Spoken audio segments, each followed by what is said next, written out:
capítulo 4. Meu título diz: A entrada no descanso de Deus pela fé. Que horas são? Tá, então vai dar tempo. Temamos, portanto, que, sendo-nos deixada a promessa de entrar no descanso de Deus, suceda parecer que algum de vós tenha falhado. Porque também a nós foram anunciadas as boas novas, como se deu com eles, mas a palavra que ouviram não lhes aproveitou, visto não ter sido acompanhada pela fé naqueles que a ouviram. Nós, porém, que cremos, entramos no descanso, conforme Deus tem dito. Assim jurei pela minha ira: não entrarão no meu descanso, embora, certamente, as obras estivessem concluídas, desde a fundação do mundo. Porque, em certo lugar, assim disse no tocante ao sétimo dia: e descansou Deus no sétimo dia de todas as obras que fizera. E novamente, no mesmo lugar, não entrarão no meu descanso. Até aqui. Estão vendo que, claro, carta direcionada aos Hebreus, mas com várias alusões ao Êxodo, principalmente essa da entrada no reino de Deus.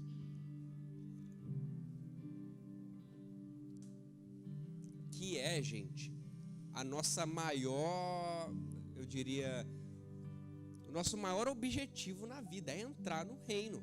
É entrar no reino. Então a gente vai fazer tudo nessa vida para entrar no reino, para a gente guardar a nossa salvação e entrar. Aí ele pega e fala algumas coisas contradizentes, né?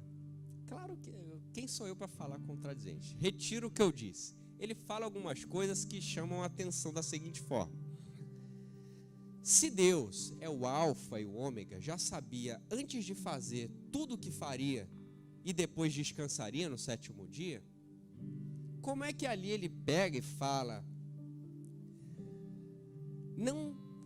não disse eu, cadê? Assim jurei na minha ira, não entrarão no meu descanso? Por que ele jurou, sendo que antes ele sabia que aquele pessoal, aquela galera toda lá, não entraria? Já antes, desde o princípio. Por que tem esses fatos ali no meio, onde Jesus pega, o Senhor Deus pega e fala o seguinte: Natan, Moisés, liberta o povo. Eu já sei que esse povo vai me desobedecer, eu já sei que esse povo vai virar incrédulo, eu já sei que esse povo vai pisar na bola. Eu já sabendo isso, então eu já vou fazer um juramento comigo mesmo de que eles não entrarão no reino. Certo? Eu já sei, eu já vi. Foi isso que ele fez. Mas aí o autor pega e fala o seguinte. Cadê?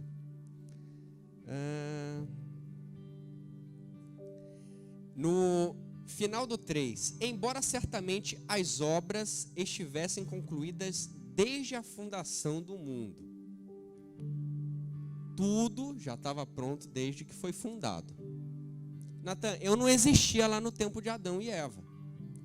Mas para o Senhor, que está lá, está aqui, Ele já sonhou, Ele já te viu e já está feito. Os teus dias já estão contados. Para a gente ter essa dimensão do poder de Deus. Só que aí começam a vir várias e várias e várias dúvidas. A primeira delas é a seguinte. Vamos lá. Se o Senhor detém todo o poder, sabe todo o futuro de todas as pessoas, lá desde quando não existia nem céu, nem mar, nem nada, ele já sabia.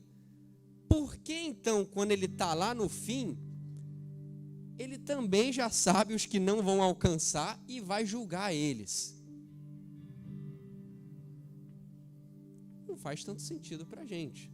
Então por que Jesus criou o homem? Alguns aqui que vão ser julgados e lançados no lago de fogo. Era melhor não ter nem criado, porque é o Senhor que cria, que tem esse poder, esse domínio. Se ele já sabe o início, se ele já sabe o fim, já sabe que esse será condenado, Por que então? Essa é uma das primeiras dúvidas que surge. É o que o autor está falando aqui. Aí agora a gente pensa, poxa, realmente, quando a gente fala da onipotência do Senhor, onipresença, onisciência do Senhor, e a gente está aqui estudando, aprendendo, participando do culto, lógico que eu não sei o meu futuro. Alguém aqui sabe se será salvo ou não?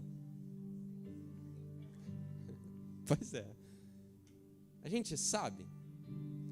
Agora, vou levantar mais uma pergunta aqui. A gente sabe que está salvo ou não? Meu Deus, ninguém respondeu.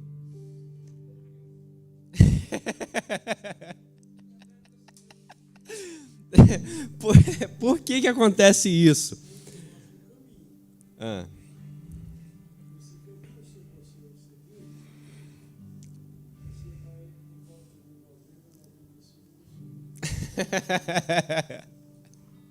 Mas é os 5% que a gente pode pisar na bola e nunca saberemos, né?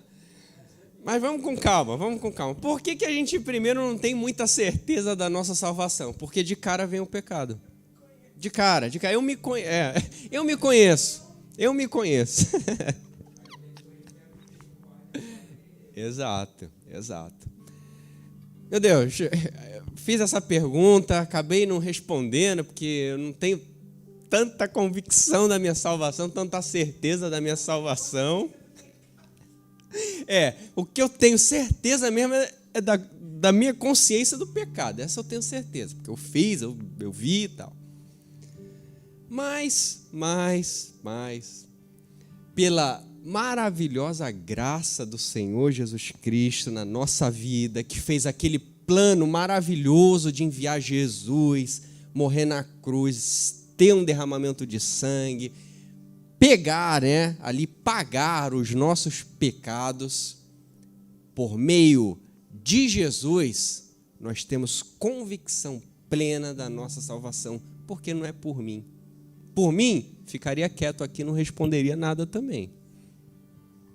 Mas por Jesus, pelo seu sacrifício, por tudo que ele fez, eu tenho a plena convicção que o meu pecado, que me veio na minha consciência agora, não está comigo, está com ele, foi pago por ele.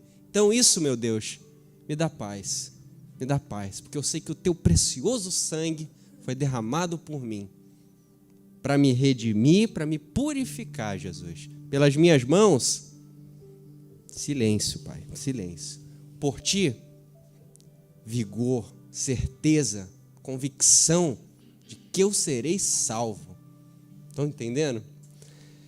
Glória a Deus, Senhor, porque o Senhor realmente ilumina essas ideias no nosso coração para a gente, ter mais certeza do que a gente está fazendo. A gente veio para o culto para honra e glória do Senhor. Não é do pastor, do ministério de louvor, para o Natan ficar felizinho. Não. É para honra e glória do Senhor, que é o nosso Salvador. Se a gente não reconhece isso, aí sim. Aí não tem a certeza da salvação, não. Porque a gente não, né? Quem não crê não será salvo.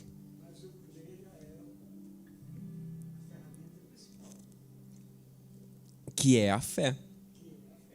Ou seja, a fé que temos no ministério, na obra de Jesus, na nossa vida. Certo? Então, beleza, aprendemos. Glória a Deus, Natan. Muito obrigado, Jesus, por ter iluminado isso na nossa mente. Olha só, no início do 4, vocês viram uma coisa interessante? Temamos, portanto, que, sendo-nos deixada a promessa de entrar no descanso de Deus, suceda parecer que algum de vós tenha falhado. Eu grifei aqui promessa. Então lembrem que existe uma promessa de entrarmos no reino do Senhor Jesus. Na sua segunda vinda aqui, a sua igreja será levada com ele, que é a sua noiva. Ele prometeu, isso vai acontecer, tá? Vai acontecer, não sabemos quando, mas temos a convicção de que irá acontecer. Beleza? Mais quantos minutos? Tá, dá tempo. Deixa eu ver também se alguém comentou, ou se alguém respondeu, né? Como tem um delay aqui, pode ser que alguém tenha respondido. Deixa eu atualizar aqui.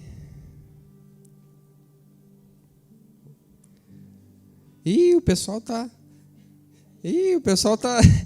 ou não estão conectados, ou saíram. Galera, vamos voltar para a aula aí. Tá? O intervalo é 6h58 para as 19 horas, para ir no banheiro, para ir na água, tomar água. Tá? Vamos continuar. Versículo 6. Visto, portanto, que resta entrarem alguns nele, e que por causa da desobediência não entraram aqueles aos quais anteriormente foram anunciadas as boas novas, de novo, determina certo dia, hoje, H maiúsculo, falando por Davi, muito tempo depois, segundo, antes fora declarado: hoje, se ouvirdes a sua voz, não endureçais o vosso coração.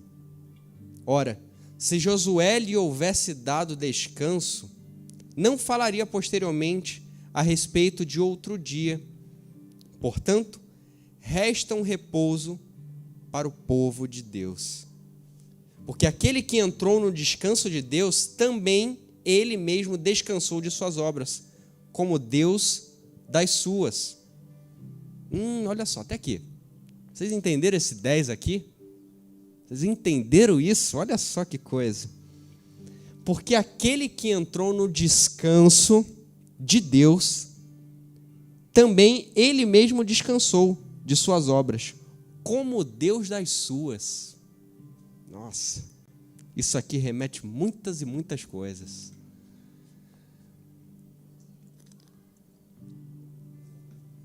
Uma delas é o paraíso.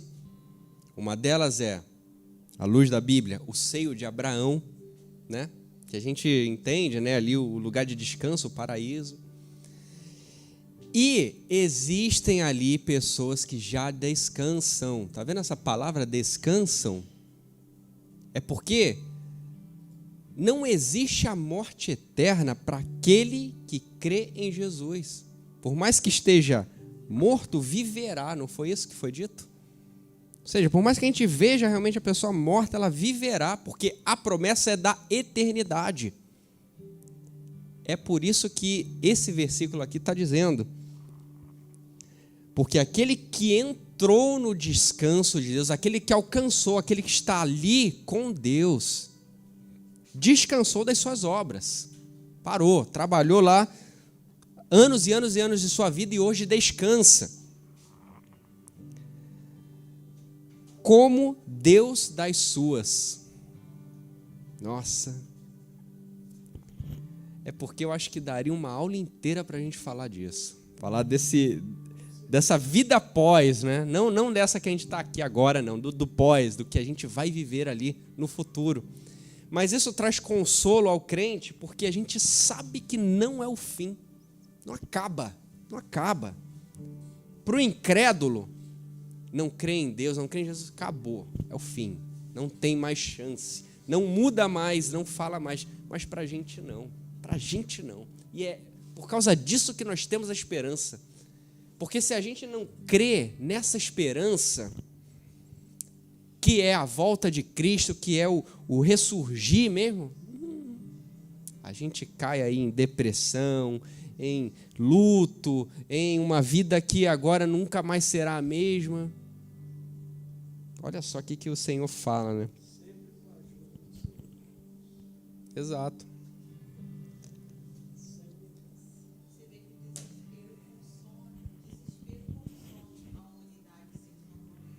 Sim.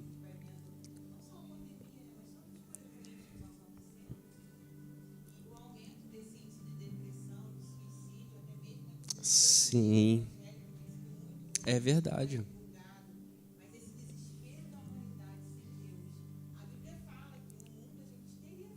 Sim.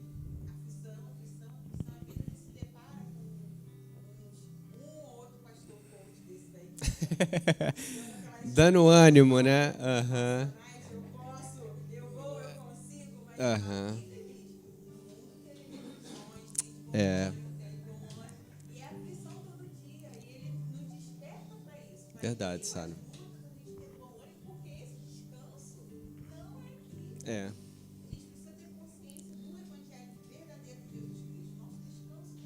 É.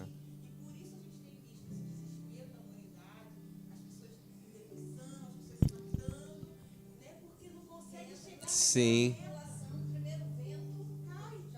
É. Exato. Exato.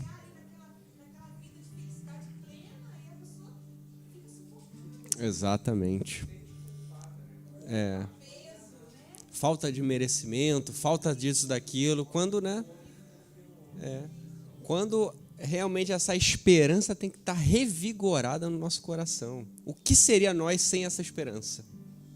A esperança de Deus, a esperança de todas as promessas dele. Nossa, aí sim a gente ia ver na pele o que é você passar um problema assim no fundo, sem esperança nenhuma. Como é que pode? Que a esperança do homem aqui, ela não é muito confiável, né? Não é muito confiável, o homem em si. Mas em Deus ali encontramos a confiança. Amém? Hebreus, capítulo 4, versículo 11. Vamos ler alguns versículos e a gente comenta. Esforcemo-nos, pois, por entrar naquele descanso, a fim de que ninguém caia, segundo o mesmo exemplo de desobediência. Porque a palavra de Deus é viva e eficaz, e mais cortante do que qualquer espada de 2 gumes, e penetra até o ponto de dividir alma e espírito, juntas e medulas, e é apta para discernir os pensamentos e propósitos do coração. E não há criatura que não seja manifesta na sua presença. Pelo contrário, todas as coisas estão descobertas e patentes aos olhos daquele a quem temos de prestar contas. Quando vem essas assim, prestação de contas. Mas olha só. Primeiro, esse autor fala: se esforcem para vocês alcançarem o que é mais precioso na vida de vocês, que é os céus, o Senhor Jesus. Esforcem-se para isso. E de que forma e como vocês vão fazer isso? Através da palavra. A palavra é a manifestação disso aqui, da Bíblia. A gente tem estudado, tem manifesta realmente a palavra do Senhor no nosso coração. Por quê? Ela é capaz de fazer algumas coisas. 2 aqui ele fala, né? Ela é capaz de dividir alma e corpo. Não é isso? E depois ele acrescenta, dividir juntas e medulas. Ele faz um comparativo de uma espada, né? Quando a gente fala espada de 2 gumes, é que ela corta para cima e corta para baixo, né? Na cozinha a gente tem uma faca às vezes que só corta de um lado, mas uma espada ela vai para cima e vai para baixo. E ele fala 2 coisas, né? Divide corpo e alma, juntas e medulas. Nossa, diferente esses termos, né? Essa medicina utilizada aqui nesse texto.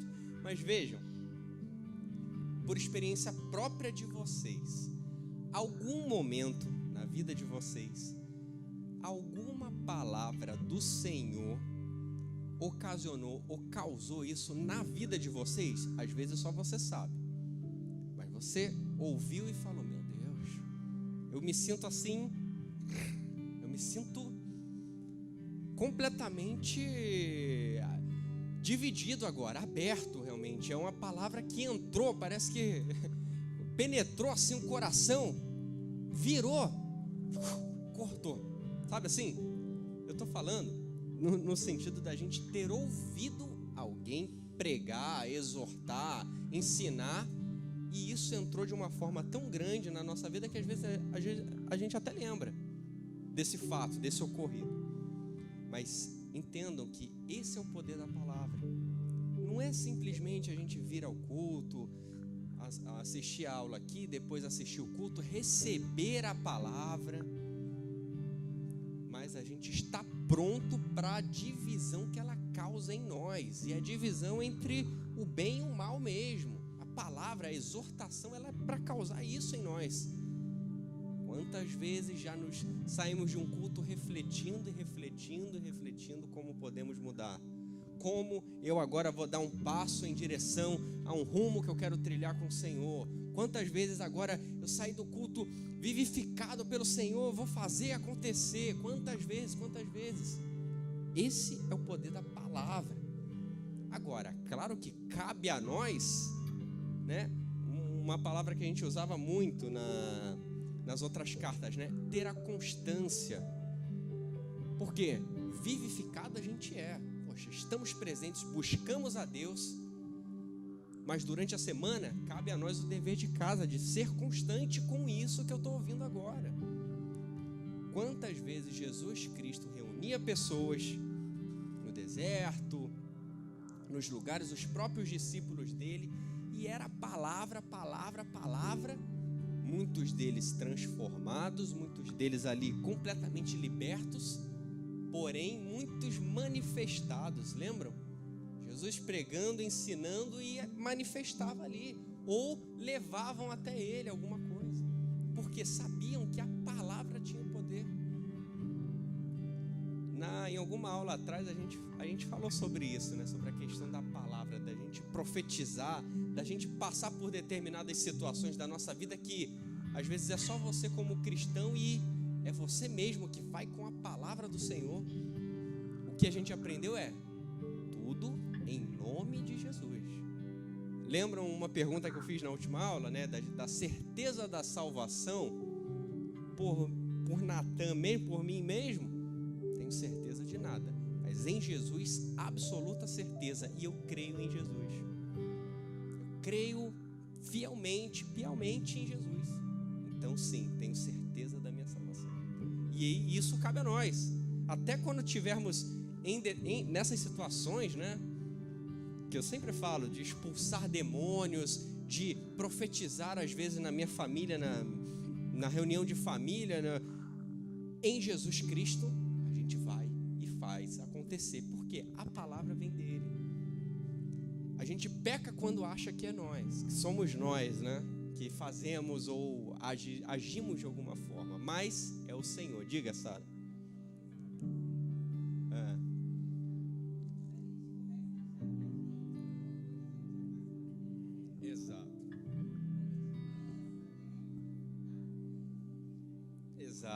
Exato.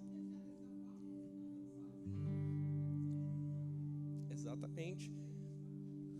Não sei se vocês reparam, mas eu reparo muito isso. Às vezes a gente está assistindo uma pregação, fomos numa igreja, convidado a alguma coisa, e a gente está ali realmente, igual o cristão de Bereia, né? A gente está testando tudo com a palavra, recebendo, mas a gente percebe quando é homem, quando está no espírito, mas quando está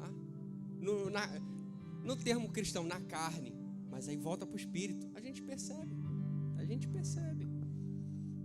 Então, o que é isso? Discernimento espiritual que Deus nos dá. Claro que a gente é amadurecido, né? A gente começa a amadurecer para essas coisas, justamente como ele fala, né? A gente já não está tomando mais o leitinho como crianças ali se revigorando de força e tudo. Não, a gente já está com alimentos sólidos. Então a gente está tendo esse senso de, primeiramente, atestar com a palavra do Senhor e também ser fortalecido por ela, porque é a palavra que nos faz mudar, que nos faz ter autoridade de Jesus. Amém? Então vamos lá, vamos continuar. Lemos o 12, olha o 13, né? O final do 13, vocês repararam?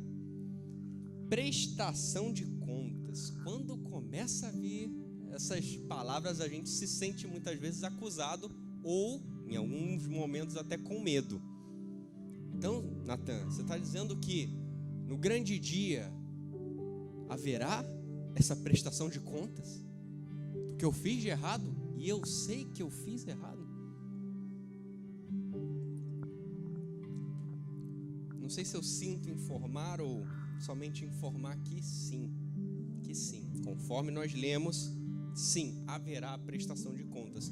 Outras aulas, eu lembro até que Sara levantou a questão da gente prestar conta pelo que a gente fez e pelo que a gente não deixou de fazer, né? Ou seja, haverá sim. Mas não vamos entender isso como um evangelho terrorista não, tá? Uma coisa que, olha, agora eu botar medo em vocês e vocês virem para a igreja só por causa que tem medo agora. Não é isso, não é isso. É somente para a gente ter discernimento, entender e principalmente nos momentos de tentações, nos fortalecermos nessa palavra. Momentos de tentações, momentos de que faço ou não faço, vou ou não vou, respondo ou não respondo. É nesse momento. Diga. Isso.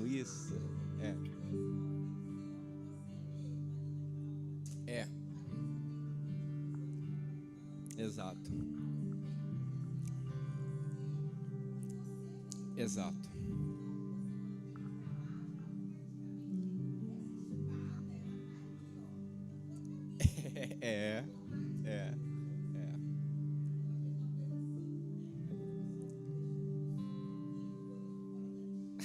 Sim. Exato. Sim.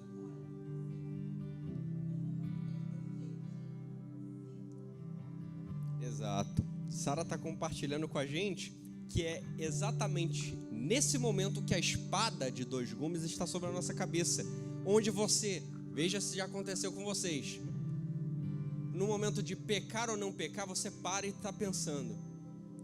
Esse pensamento é o momento chave da tua vida, olha só.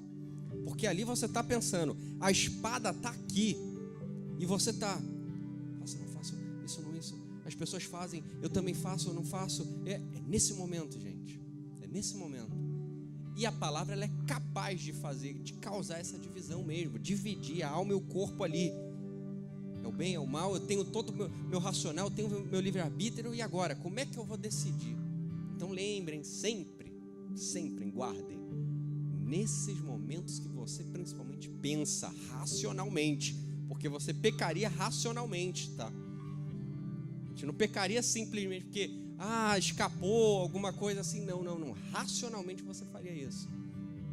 Então, como é que pode, né? O evangelho do Senhor Jesus Cristo é isso, é trazer o nosso corpo ao arrependimento e despertar a gente desses momentos assim, porque é um momento de tentação. Quantas vezes Jesus passou por tentação? Quantas vezes?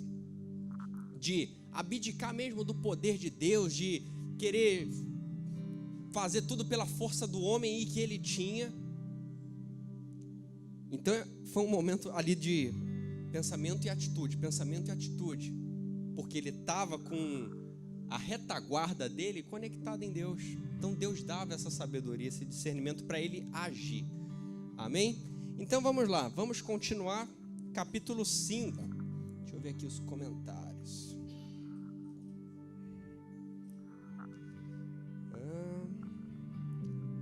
Minha avó Tereza chegando aí. Minha tia colocou aqui a paz do Senhor, amém, está assistindo, o casal adorador também nos assistindo, estamos orando pelo Dan, amém, Rafa? Boa noite a todos, Deus abençoe nessa missão da Igreja Cristã Viva. Maria Antonieta assistindo a gente também, um beijo, Maria Antonieta, lá de Copacabana. Ingrid aqui ajudando a gente com a live, irmã Angélica. Sempre temos que renovar os nossos votos com Deus e continuar com a palavra do nosso Pai. Minha avó compartilhou aqui. Josi e Sérgio, estou sentindo a falta de vocês aqui presencial, tá bom? Tá com alergia. Irmã Cândida também compartilhou aqui com a gente. Vamos estar orando, irmão Sérgio. Josi escreveu aqui que está com alergia. E vamos continuar, tá, pessoal? com todos os protocolos. Eu só tirei minha máscara aqui por causa do microfone. Mas vamos ficar de máscarazinha, com álcool em mão. Não afrouxem, né? Afrouxem, certo? Não afrouxem com os protocolos aí, porque ainda tem esse mal. Mas como igreja somos recuperados, vivificados pelo Senhor Jesus Cristo. Mas também com sabedoria de nos cuidarmos e cuidarmos do próximo, tá bom? Então não pensem que as coisas acabaram.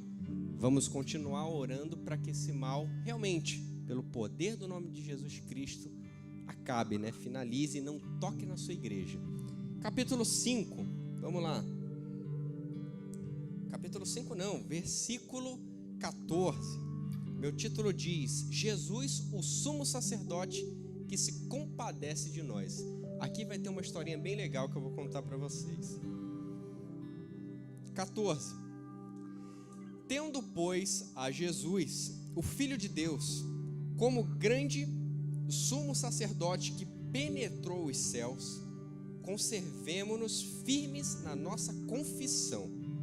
Porque não temos sumo sacerdote que não possa compadecer-se das nossas fraquezas. Antes, foi ele tentado em todas as coisas à nossa semelhança, mas sem pecado. Acheguemo-nos, portanto, confiadamente junto ao trono de graça, a fim de recebermos misericórdias e acharmos graça para socorro em ocasião oportuna. Olha só. Primeiramente, lembra, essa carta está sendo direcionada ao povo hebreu. E nessa época eles tinham lá o sacerdote, né? O sumo sacerdote. Só refrescando a memória de vocês, esse sumo sacerdote, né, era o supremo aqui da terra, né? O sumo, o bambambam aqui do povo hebreu ali. Só ele tinha o poder e autoridade, né, de entrar lá no Santo dos Santos. Já ouviram falar? No Santo dos Santos. Só ele tinha essa capacidade de entrar. Só ele. Por quê? Ele entrava lá com o pecado do povo e fazia lá os sacrifícios, fazia as coisas para o Senhor Deus perdoar o povo. Então esse papel era dele. Só que tem um detalhe: ele mesmo tinha pecado. Ele mesmo, o sumo, olha só, o sumo, né? Sumo sacerdote, ele mesmo tinha pecado. E por diversas ocasiões, né, algumas ocasiões no Antigo Testamento, ele não voltava, né? Uma história que eu lembro que meu pai contava, né? Eles entravam nesse lugar que era o Santo dos Santos com uma cordinha no pé, porque se ele morresse lá dentro, conseguiriam puxar pelo menos o corpo dele. Então são várias histórias assim, claro, do povo hebreu que a gente reflete, mas associado agora a nós, onde Jesus Cristo foi o nosso sumo sacerdote. Aí você fala: Natan, vamos lá, deixa eu só entender o porquê dele ter se tornado o nosso sumo sacerdote. Como eu contei para vocês, se era antigamente, no Antigo Testamento, o sumo sacerdote que levava lá as condenações, o pecado do povo e conseguia o perdão de Deus, se a gente reparar na história de Jesus, o que ele fez é muito semelhante. Por quê? Jesus tomou sobre si os nossos pecados. Opa, então já tem alguém que está carregando o meu pecado, como o sumo sacerdote lá levava o pecado do povo, tá? Então Jesus já colocou, imputou no corpo dele o nosso pecado. E agora ele está acessando o sumo, acessando, né, o Santo dos Santos, que é o Deus, nosso Deus Todo-Poderoso. Aí você fala: Natan, vamos lá, calma aí, vamos entender melhor. Jesus, a gente já sabe que não pecou. Jesus não tinha pecado, mas ele está carregando o nosso pecado. E quando ele passa por tudo que passou nesses finais dos dias deles aqui na terra como homem, você vê ele crucificado, Jesus Cristo crucificado na cruz do Calvário, e lá ele morre. Aí vamos tentar associar. Poxa, Se antigamente o sumo sacerdote levava os pecados, fazia o sacrifício, né? Matava lá um cordeirinho, né? Que era o melhor de todos, matava o cordeirinho, derramava o sangue do cordeirinho lá, para que esse cordeirinho, né, exalasse esse cheiro agradável ao Senhor, e o Senhor, Deus Todo-Poderoso, se compadecesse do povo e perdoasse. Jesus Cristo, carregado dos nossos pecados, se fez em sacrifício, porque Ele morre, e da morte dele há derramamento de sangue. A gente não costuma falar, o sangue de Jesus tem poder. Houve derramamento de sangue ali. Por quê? O Senhor se fez esse cordeirinho que foi sacrificado em nosso lugar. Beleza, Nathan? Estou começando a entender esse comparativo. Você está comparando lá o Antigo Testamento com Jesus Cristo. Mas de fato, o que aconteceu lá, no Antigo, era depois que ele matava o cordeiro, fazia tudo mais, queimava e tal. Acabou. O cordeiro ali morreu, o povo está perdoado, glória a Deus, volto lá e começo a exortar o povo de novo. Mas e com Jesus? Na cruz, morreu, houve derramamento de sangue. Durante 3 dias o Senhor Deus, o Senhor Jesus, permaneceu lá, no túmulo, não é isso? Só que no 3º dia, Jesus Cristo ressuscita. Aí você fala, poxa, se antes o sumo sacerdote fazia tudo isso e eles morriam, né? O cordeirinho morria, por que o nosso cordeiro celestial, Jesus Cristo, depois de 3 dias, voltou à vida? Por quê? Por quê? Já foi agradável ao Senhor a morte, porque pagou o pecado. Nós estamos limpos perante Jesus Cristo, perante o Senhor. Por meio de Jesus nós estamos limpos. Só que Jesus volta, e volta com vida, e volta ainda tateando, né? Como homem aqui, as pessoas seguravam ele, sentiam ele. Por que ele voltou então, depois de 3 dias? Alguém arrisca? O que você falou?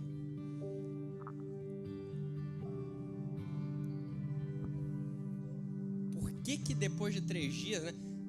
No antigo lá, o cordeirinho morreu, derramou sangue, exalou, agradou a Deus, perdoado. Aqui foi a mesma coisa, Jesus morreu, derramou sangue, agradou a Deus, o pecado da humanidade foi feito, e Jesus morreu e pronto, está perdoado também. Mas por que Jesus voltou no 3º dia?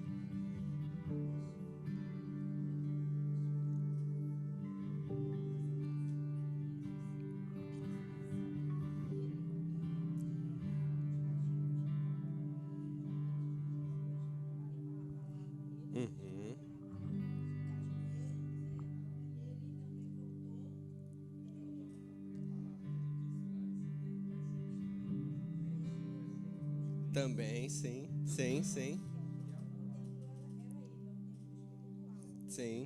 O que você falou, vô?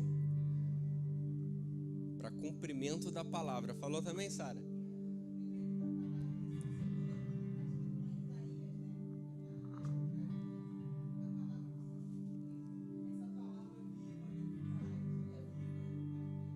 Sim, porque ele não pecou. Esperem. Jesus morreu com os nossos pecados. Então, ok, pela lei do Senhor, pelo que a gente tem estudado, ok. Se ele quis tomar o meu pecado, morreu com ele. Está feito, estou justificado. Só que 3 dias voltou, por quê? A gente não fala, tragada foi a morte pela vida, o nosso Redentor vive. Porque o nosso Redentor, ele mesmo, na pele dele, não tinha pecado. Ele não tinha pecado. Então, logicamente, ele não poderia morrer. Só que, uma vez ele tomando o nosso pecado, morreu. Só que ele mesmo, no julgamento do Senhor Deus, não poderia morrer. Está sem pecado. Por isso que, dentre tudo que vocês falaram, cumprimento da palavra testificação, Senhor Jesus Cristo não pecou. É por isso que ele vence a morte.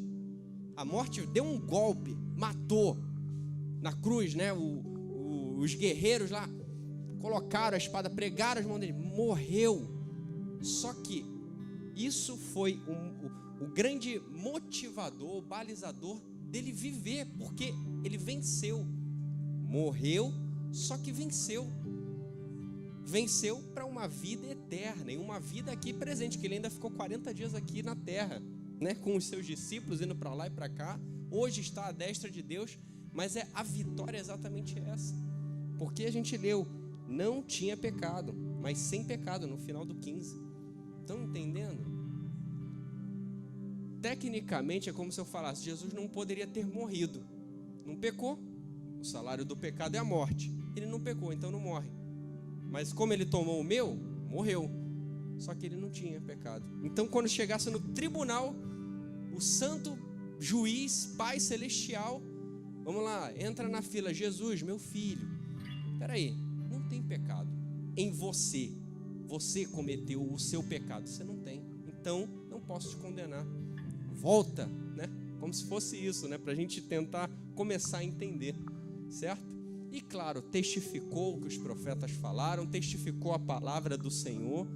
E glória a Deus porque houve essa ressurreição, porque hoje sabemos que vencemos a morte em Jesus Cristo. A morte aqui na terra não é o fim. Existe a vida eterna, que é o que almejamos como cristão. Estão entendendo? Então, é profundo.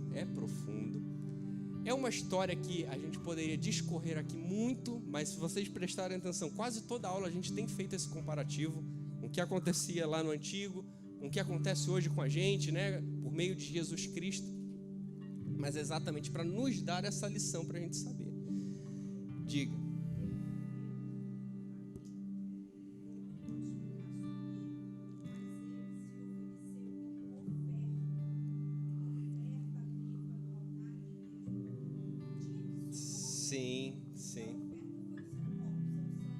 Sim.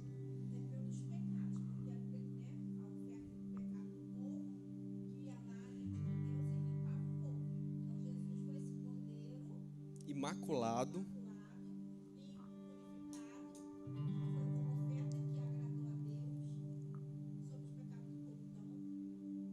Nossa, estudar o Evangelho, eu acho que, claro, quando a gente acabar as cartas, a gente vai ter que voltar no Evangelho desse. A gente já leu Lucas inteiro, né? Mas a gente vai ter que voltar porque sempre tem umas coisas assim diferentes que aconteceram com Jesus, né? Minha mãe acabou de falar e me lembrar que ele também se ofereceu para isso.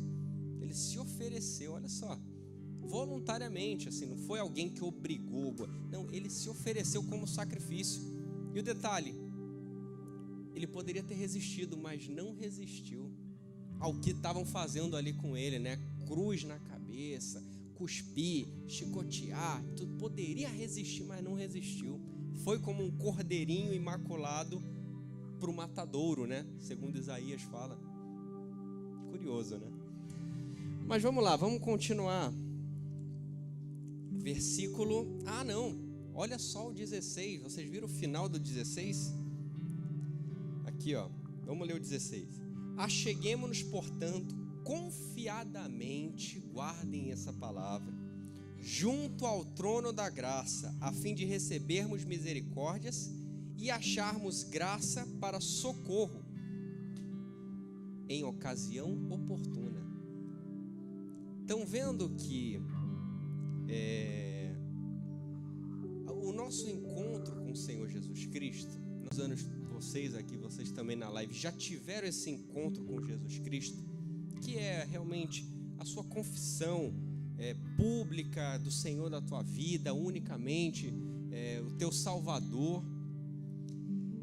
E a gente vê isso baseado nessas palavras, como ele fala, né? Socorro bem presente, né? Socorro em determinadas situações oportunas. Eu sempre gosto de lembrar disso. Acontece alguma coisa com a nossa vida, ou a gente recebe uma notícia, ou passa por uma situação, o que geralmente vem primeiro na nossa cabeça? Eu estou falando de palavra mesmo, de Jesus, meu Deus, coisas assim, remetentes, né, que nos remetem aos céus. porque é de fato onde a gente acha socorro genuíno. O socorro aqui da terra pode demorar 5 minutos, 10, 20, 1 hora, 2 horas, mas o presente é Deus. Meu Deus, Jesus, salva, liberta, meu Deus, salva. Coisas assim que acontecem. Às vezes a gente dirigindo mesmo, Jesus, Jesus, Jesus, né? Eu lembro de um vídeo que eu vi, que foi muito marcante, né? Das últimas palavras de pessoas que já se foram, né? Estavam no avião, no rádio, falando tudo. E muitas delas ali, o cara conseguiu compilar várias assim, era Jesus. Tipo, era o socorro. Não tem mais, eu estou no avião, o avião está caindo, não tem quem me salve. Nem eu mesmo posso me salvar de nada. Então, Jesus, Jesus. E foi, né, passou. Mas você vê, socorro em ocasião oportuna, né? Onde realmente a gente encontra verdadeiro socorro do Senhor.